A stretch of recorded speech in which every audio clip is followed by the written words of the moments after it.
بسم اللہ الرحمن الرحیم۔ السلام علیکم ناظرین۔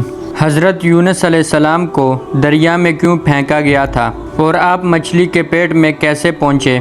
آپ نے مچھلی کے پیٹ میں کتنے دن گزارے اور آپ کو اللہ رب العزت نے کیسے وہاں مچھلی کے پیٹ میں محفوظ اور زندہ و سلامت رکھا؟ یہی ہماری آج کی ویڈیو کا موضوع ہے اور ہم آپ کو قرآن و حدیث کی روشنی میں اللہ کے نبی حضرت یونس علیہ السلام کے حالات زندگی اور واقعات کے بارے میں بتائیں گے۔ مگر ویڈیو میں آگے بڑھنے سے پہلے اگر آپ ہمارے چینل پر نئے ہیں تو چینل کو سبسکرائب کر لیں۔ اس چینل پر آپ کو اسلامک ہسٹری اور بالعموم دنیا بھر کی منفرد معلومات پر مبنی ویڈیوز ملتی رہیں گی۔ ناظرین، قرآن مجید میں اللہ کے نبی حضرت یونس علیہ السلام کا ذکر بار بار آیا ہے۔ سورہ انعام، سورہ یونس، سورہ صافات اور سورہ انبیاء میں اللہ رب العزت نے آپ کا ذکر فرمایا۔ حضرت یونس علیہ السلام عراق کے شہر نینوا میں پیدا ہوئے۔ جس شہر کی طرف آپ کو نبی بنا کر بھیجا گیا تھا اس کی آبادی تقریباً 1 لاکھ یا اس سے کچھ زیادہ تھی۔ آپ علیہ السلام بھی لوگوں کو بت پرستی سے منع کرتے اور اچھائیوں کی ہدایت کرتے۔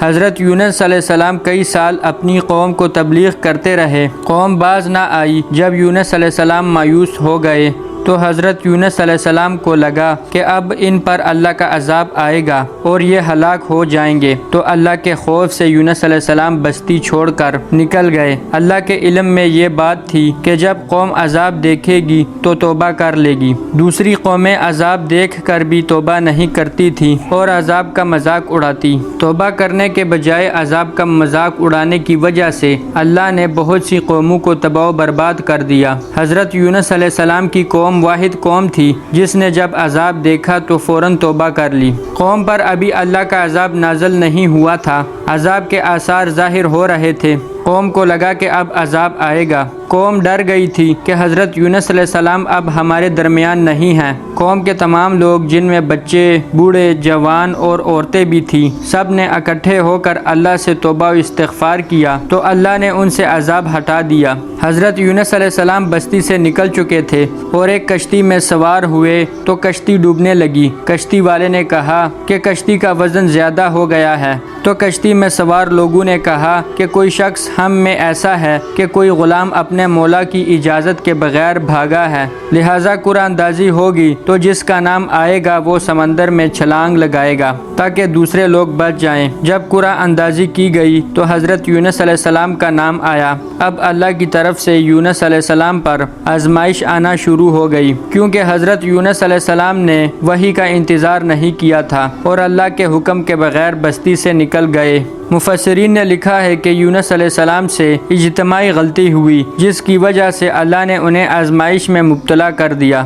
اس واقعہ کو اللہ نے قرآن مجید میں بڑی تفصیل کے ساتھ بیان فرمایا ہے۔ اللہ تعالیٰ قرآن مجید میں ارشاد فرماتا ہے، بے شک یونس بھی پیغمبروں میں سے تھا، اس کا وہ واقعہ بھی قابل ذکر ہے جب وہ اپنی قوم سے بھاگ کر ایک بھری ہوئی کشتی پر پہنچا، پھر قرآن اندازی میں شریک ہوا اور ہر دفعہ مغلوب ٹھہرا، پھر اس کو مچھلی نے نگل لیا اور وہ اپنے آپ کو ملامت کر رہا تھا۔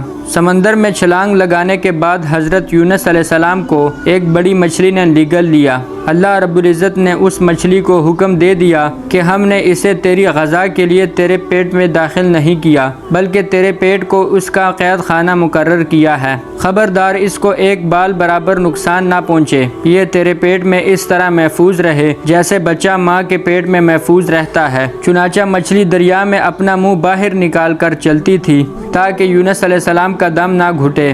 مچھلی کے پیٹ میں جانے کے بعد یونس علیہ السلام کو اپنی غلطی کا احساس ہوا اور اللہ سے توبہ و استغفار شروع کر دی۔ اللہ کے ذکر میں مشغول ہو گئے۔ اللہ رب العزت نے قرآن مجید میں سورہ انبیاء میں اس واقعہ کو ارشاد فرمایا ہے، اور مچھلی والے یونس کا تذکرہ کیجیے جب وہ اپنی قوم سے خفا ہو کر غصے کی حالت میں چلا گیا اور اس نے یہ سمجھا کہ ہم اس پر کوئی دارو گیر نہ کریں گے، پھر اس نے سخت تاریکیوں میں پکارا کہ تیرے سوا کوئی معبود نہیں اور تو ہر عیب سے پاک ہے، بے شک میں ہی قصوروار ہوں۔ پس ہم نے اس کی دعا قبول کر لی اور اس کو مصیبتوں سے نجات دی، اور ہم ایمان لانے والوں کو ایسی نجات دیا کرتے ہیں۔ حضرت یونس علیہ السلام نے جب مچھلی کے پیٹ میں ان کلمات کو کہا تو اللہ نے مچھلی کو حکم دیا کہ یونس کو سمندر کے کنارے میدان میں اگل دے، تو مچھلی نے اگل دیا۔ اللہ تعالیٰ نے فرمایا کہ اگر یونس مچھلی کے پیٹ میں تسبیحات نہ پڑھتے تو قیامت تک وہی رہتے،